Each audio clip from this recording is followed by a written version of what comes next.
Hello, and welcome to Order Within, navigating a world of endless chaos and crisis. Many of us are experiencing inner turmoil, insecurity, anxiety, fears, and isolation. These feelings are only being amplified by news cycles, social media, and never-ending political madness. How do we find our way out of the chaos? How do we find strength within ourselves? How do we find meaning in a world driven by materialism? These questions and many more I aim to answer on the show. My goal is to be a trusted guide on your journey to selfhood. May you find what you seek. Hello, everybody. I'm your host, Brandon Ward. Diving in today, very excited about the topic of today's show, the drama of the gifted child. It's a book authored by Alice Miller, a Swiss psychotherapist and psychologist in the early 20th century. She was born January 12th, 1923. She left the earth on April 14th, 2010. She had a PhD in philosophy, psychology, and sociology. She was a researcher on childhood and the author of 13 books translated into 30 languages. So a lot of her work is built around child rearing and the damages that can come from child abuse, spanking, beatings, things of that nature. And so I'm going to read a little profile of hers that highlights the essence of her work and the impact that it had on me. And it was really the first, I've read a lot of books in my life. I actually use Goodreads, which I love. I recommend that to kind of keep track of your reading list and books you've read and rated and all of that. My list is over 300 completed books now, which is really awesome. I want to get to 500, hopefully here. I was aiming for before I was 40. I'm not sure I'm going to hit that now with a kid. But her book really was one of the first books that I read. I was reading a lot of books at the time, really trying to understand the nature of my suffering, why I felt so miserable, why I felt so unhappy, and what I uncovered for Alice Miller anyway was this book was the first book that really I felt seen. It was the first time in my life that I had really felt like someone had been there with me growing up and was present while I was being a child, and they understood the pain and challenges that I felt that I was carrying with me. Up to that point, there wasn't such an experience for me. And so this enabled me to see the trauma, the pain. And trauma is I think a sensitive word just because it can mean different things to each of us. And that's why it's, I think, challenging or sensitive. But her work enabled me to see the hurt that I had been carrying. And the big component of Alice Miller's work is she really pushed against corporal punishment for children. And so I'm not sure how accurate this is now and how many states still allow this, but when this was written, there was 20 states that remain that allow corporal punishment to children, even in schools, also to teenagers. And so she was really against spanking, physical abuse of children. And the reason is she ties that back to a lot of adult problems that we experience. And she shows with the help of her books that child abuse, like beating and humiliating, not only produces unhappy and confused children, not only destructive teenagers and abusive parents, but thus also a confused, irrationally functioning society. Now that sounds familiar, because we're certainly dealing with a lot of that where we are today. And when you create trauma, when you create pain in children at early ages, it hurts our minds when we're developing. So it's going to impact our minds at the developmental state. It's also going to create a baseline of pain and discomfort, which we go on to expect as normal. And so this is what Alice is talking about. The damages caused by these practices are devastating, but unfortunately hardly noticed by society. Though the facts are easy to understand, as children are forbidden to defend themselves against the violence done to them, they must suppress the natural reactions like rage and fear, and they discharge these strong emotions later as adults against their own children or whole peoples. Alice Miller illustrates this dynamic in her 13 books by not only her case histories, but also her numerous studies on the biographies of dictators and famous artists. The avoidance of this issue in all society known to her as the result that extremely irrational behavior, brutality, sadism, and other perversions can be produced completely undisturbed in families which reclaim their right to discipline their children, and the products can be regarded as genetically conditioned. Alice Miller thinks that only through becoming aware of this dynamic can we break the chain of violence, and she devoted her life work to that enlightenment.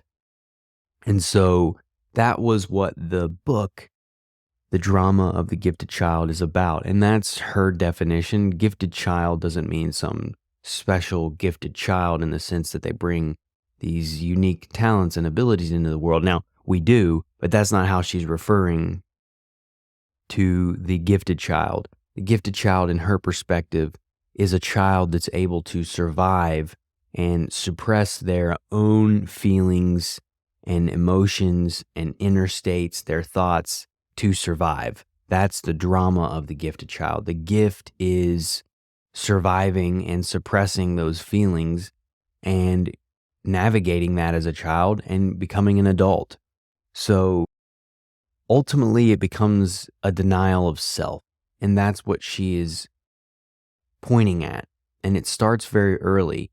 And this abuse is perpetuated by our families.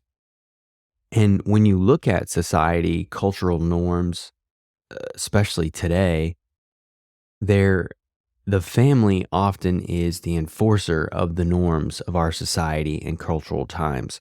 Now, where we're living today, May 2022, there's a lot of division, there's a lot of tension, there's a lot of fighting going on around culture and the culture wars, and everybody's dug in on what they deem to be relevant and important, and they're going out and trying to enforce their ideas into the world. So really, in a lot of ways, nothing has changed from now. I will say this. There isn't as much physical abuse happening with children. That is absolutely improved since Alice Miller has passed on in 2010.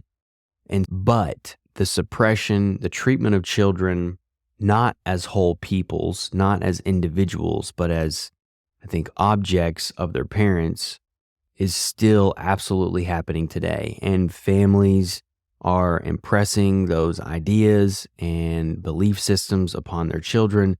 And if they disagree with them, they're often mistreated, physically abused, mentally abused, name called, just the list goes on. But by society standards, the children, we treat them as objects of our parents, and thus we are at the mercy of our parents. And until we grow up and become adults, we are at the mercy of our families, our homes.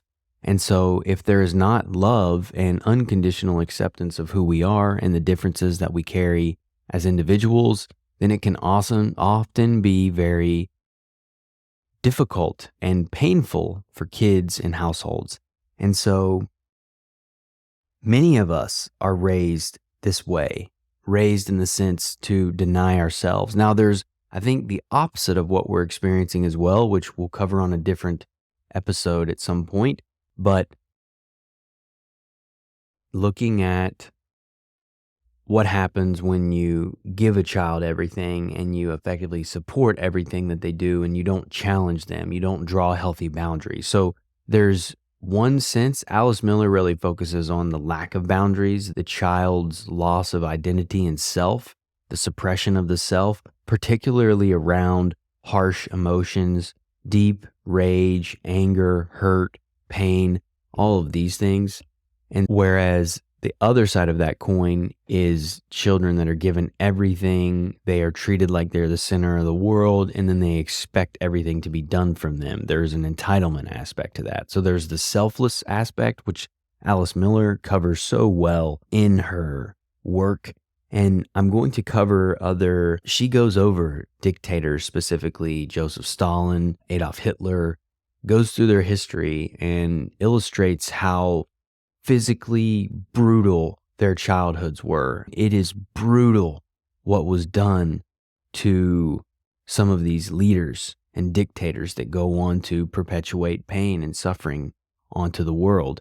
And so, because of that, it's very interesting to see the roots tied in violence at a very young age and how that can express itself in adulthood if not tended to and cared for.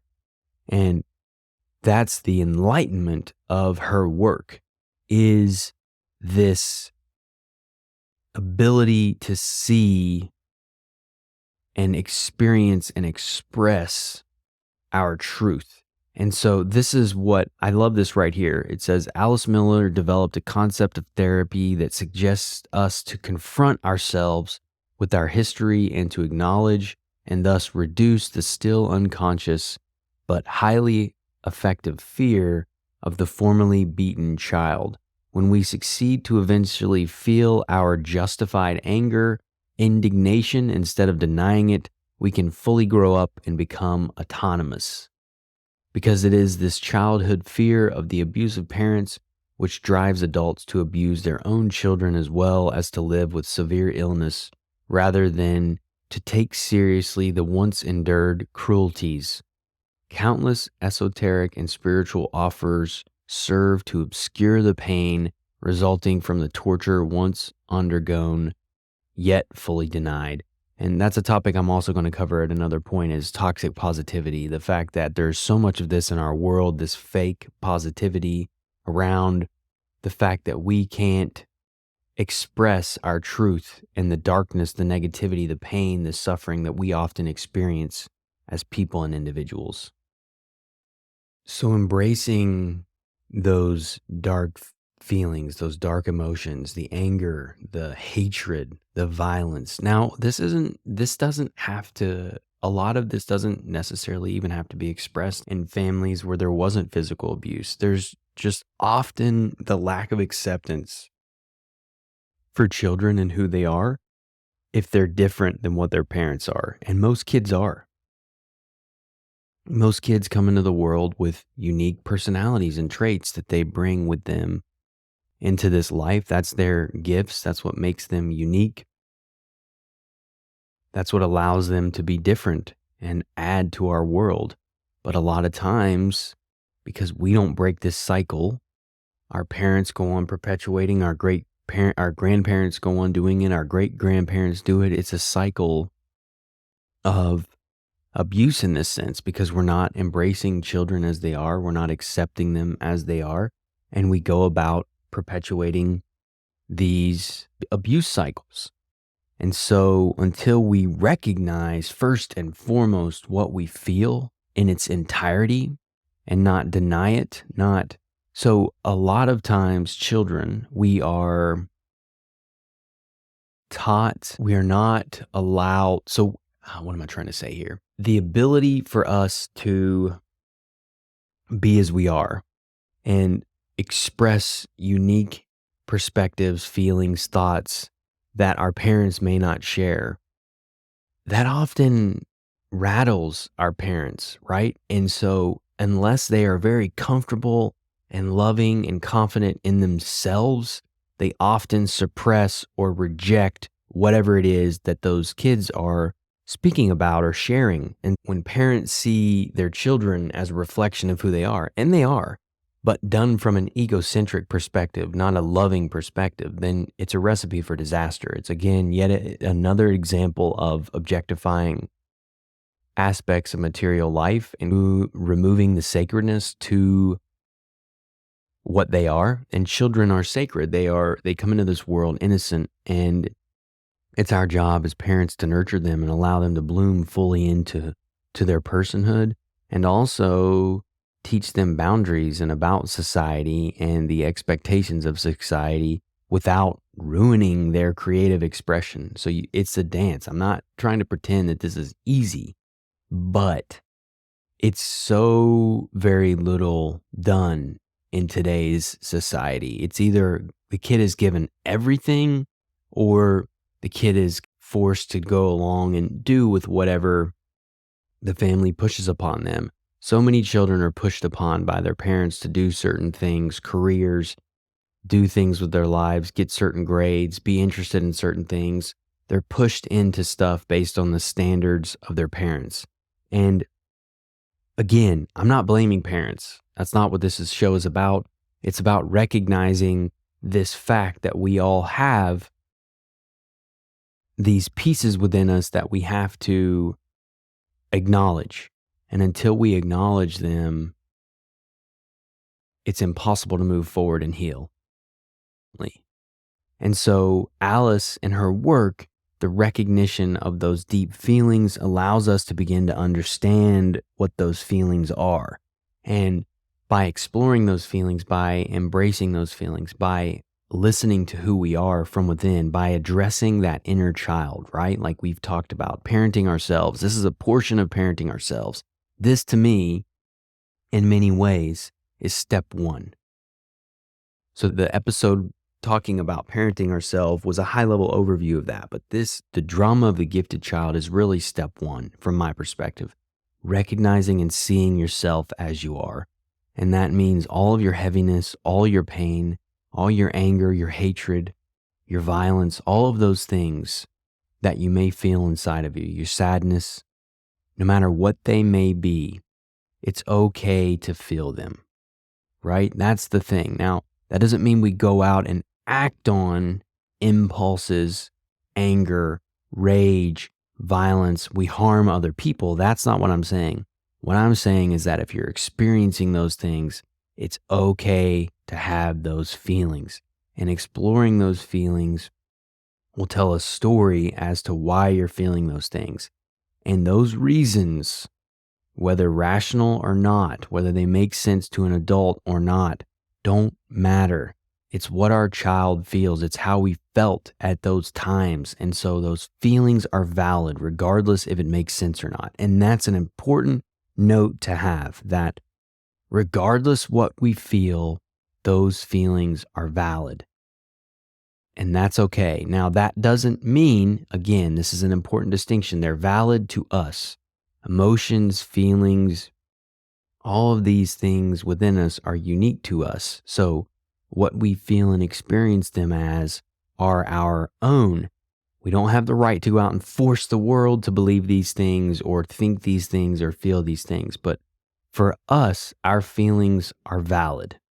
Validating those feelings, regardless what they are, is step one. The next path, the next piece is really understanding the story behind those feelings and how deep it may go.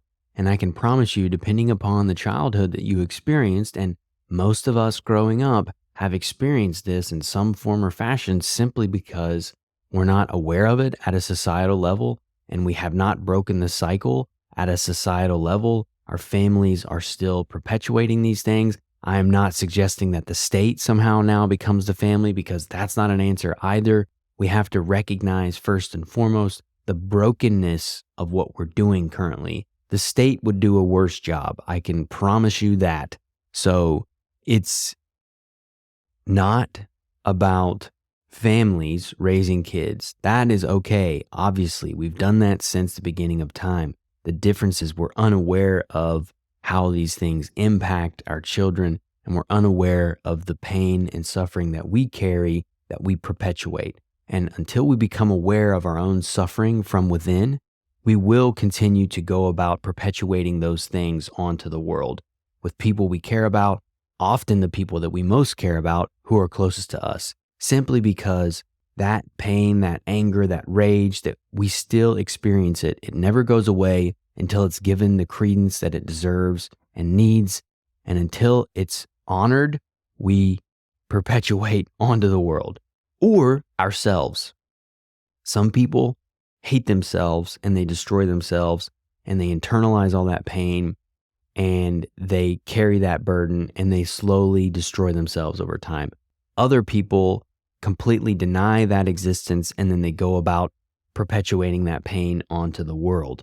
They externalize all this pain. So we either internalize it or we externalize it. I was very much an internalizer. I internalized a lot of the things that I was feeling as a young child. And again, I love my parents. They did the best they could. I had a good childhood in a lot of ways. I grew up in West Virginia. It really was, when I look back, I had a lot of freedom and enjoyed a lot of aspects of my childhood. But my parents also came and grew up in a very rough time in West Virginia. They were born in the 50s in West Virginia. They experienced segregation and a lot of tumultuous things happening in our society, a lot of violence, a lot of alcohol abuse, drug abuse, not a great economy in West Virginia. So there was a lot of bad things. There were a lot of factors that contributed to these cycles. But I'm not going to perpetuate that cycle, so I sought to break it, and that's a huge intention that I have, is breaking that cycle so that we can heal as a family. And I love my parents. My dad passed away sadly last year. If you've been listening, I dedicated the launch of the show to him on May 5th and the first 3 episodes because that was the day that he passed away. So I love my father. As I've gotten older, I've realized how much he really taught me and how wise he was. I didn't get it when I was young. But now that's the difference. That's the beauty of becoming older, is we have the experience and a developed rational mind that can allow us to see these things and consolidate our adult selves, our child selves into a whole being and carry those experiences with us so that we can share the benefits there, the gain, what we've gained in these experiences. So it is truly being aware, first and foremost, of our feelings, of the truth of our feelings. And it's, again, not our parents' fault, right? They also experience this. And the reality is that they probably experienced it worse than we did. So again, I'm not blaming our parents and I'm not denying the fact that they grew up in tough times and have had experiences that were beyond what we can imagine growing up in the times that we are. So it's not a victim Olympics. This affects all of us, and we've all been impacted by these things. And it's our, I think, sacred duty to make the choice to heal these past doings and pains. This is how we move forward as a species, as a society, as a human, as humans.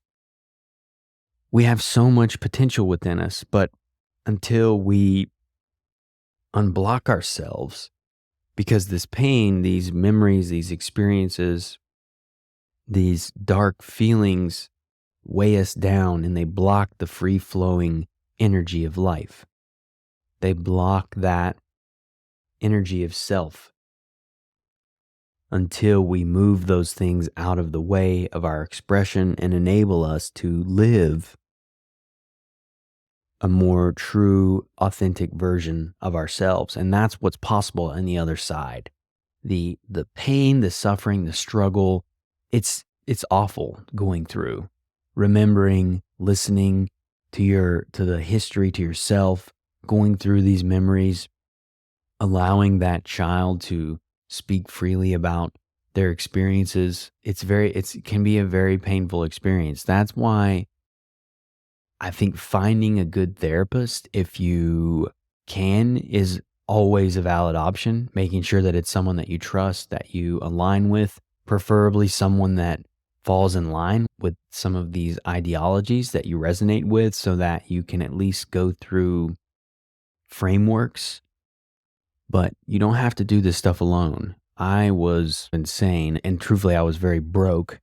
Didn't have a lot of money. I was working at Sprouts at the time. I was making barely over minimum wage, and I didn't have a lot of money, so I just had to figure this stuff out on my own. I spent a lot of time in libraries, a lot of time journaling and writing and meditating and talking to myself, honestly. I would walk around rooms and spaces just communicating with myself, like allowing things to come out because it helped. It really helped get out the stuff that was rooted inside of me. And there were some brutal, ruthless, negative feelings that I had carrying around me, some anger and rage that I had that wasn't really how I felt, but was in there. So they were valid. The feelings were in there and they had grown over time because I had denied them their existence. And that's what happens.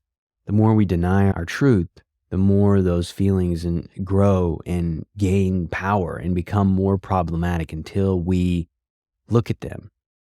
That's their purpose. It's a blessing that we get depressed or sad or angry because it's showing us where things are off. Like our emotional system is truly a GPS for our soul. It allows us to have insight into our experience. So with the awareness of the inner child and the inner self, we explore those painful, that fear-based, that self-neglect that we experience and all those kind of habits and memories that we carry with us. We begin to love and honor ourselves. We begin to recognize, wow, okay, you know what? It was rough. I felt a lot of things, and it's valid that I feel so angry right now. It makes sense that I have this hatred, this rage. You know what? I get it. I understand. And I'm sorry. I'm sorry that it took me this long to figure it out. I'm sorry that I didn't listen. And I'm sorry that the people that I care about have also gone through these things. And so we don't justify that behavior. We don't communicate it away. We don't bury it more and more. We experience them and we validate them. We allow them to be as they are. We learn from them and then we move forward. And we continue to process these feelings by going through this practice day by day, week by week, month by month, year by year. It's something that we do for the rest of our lives. Now, it gets easier as we navigate these feelings and experiences. We explore what they are and we express them and process them. It gets easier because the burden gets lighter. We begin to understand our history, our background, our feelings, our thoughts, and we begin to connect with ourselves. We begin to reconnect with who we are and what lives inside of us, what's possible. But denying our feelings, no matter how intense they may be, no matter how brutal and angry and rageful they may be, is not an answer. We have to be honest with ourselves. And there are methods and schools of thought that have ways to go about expressing these deep, dark kind of feelings in safe places, in structured ways. And so I'll talk more about those in another episode as well. There's a few different kind of therapies. Scream therapy is one that comes to mind. I think, again, inner bonding is a great therapy framework.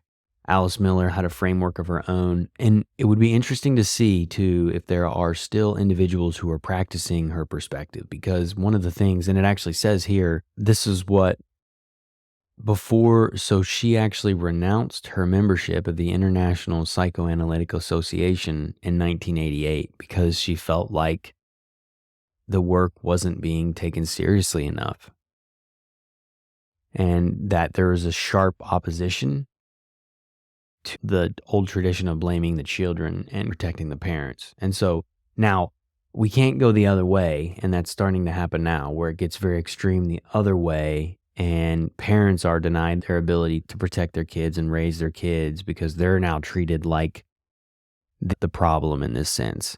And that's not the case either. It's not the parents. We don't have the tools to do these things. We're not taught how to do these things. We're not taught these things in school. Our society has not prepared us or done the work required to move through these deep, heavy challenges that we face as a society and as a species. And that's, again, the objective of the show, is to bit by bit unpack these issues, these challenges, provide tools and strategies, ways of thinking from very intelligent thinkers of our times and past who have done so much work around these issues. So Alice Miller really is a pioneer in her day and was a pioneer in her day. She truly was the first author that I read that allowed me to feel seen. And it was her work that gave me relief in a way that I'd never felt. I felt that first burden lift and accept and lightness of who I was once I realized and processed a lot of the anger that I had felt. And then the next aspect of that was Dr. Margaret Paul and her inner bonding work. Those two pieces of work together really gave me the tools that I needed to really begin nurturing myself and truly loving and parenting myself in a way that I had wanted and needed as a person. And now that I'm an adult, I can do that. And the amazing thing is, having a daughter of my own now, she's almost a year old, I can see her as her own little sovereign being. Like, she's a combination of my wife and I and her own. She's a unique person in herself. She brings a uniqueness, a sovereignty to existence. And we want to honor that as much as we can and allow her to flourish in this world as much as we can and nurture her growth as much as we can. So it's cool kind of being on the other side of this and seeing also too, parenting is growth, super growth. If when you have kids, it forces you to grow and be aware and do things in ways that you had not had to do before. So it's brought a new level of awareness to my way of being now that I have a daughter and how things impact her. What she needs is not the same things that I need, and so on. So it's interesting how all this stuff comes full cycle. And I think that's the exciting thing about it, is we can make change. We can make difference. We can make a difference. And by claiming our inner world, by creating that order within, we truly enable ourselves to transform the world. I genuinely believe this is the way we transform our world, not through going out and forcing other people to change, but by impacting change within ourselves and living as reflections and examples of what that work is, and leading by example, showing people what's possible by our existence, by our truth, by our authenticity. That, to me, is what Order Within is really about, and making the most of our lives and being true to who we are. But we have to do that first and foremost by recognizing the pain, the sadness, the anger, the rage, the violence that exists within us, and being honest about that. It's okay to feel those things, and that by feeling those things, we can learn from those things and move forward. So, with that being said, I'm going to wrap the episode here. I got a few other ones planned. I will be recording. I'm very excited about the show, the Substack. Hopefully y'all are enjoying it. I certainly do appreciate you tuning in and looking forward to continuing growing the show here. So until next time, y'all. Thank you for listening to Order Within. If you found the episode helpful, please consider sharing, rating, and subscribing. New episodes will be released every Thursday at 11 a.m. Eastern Standard Time. Until next time, y'all.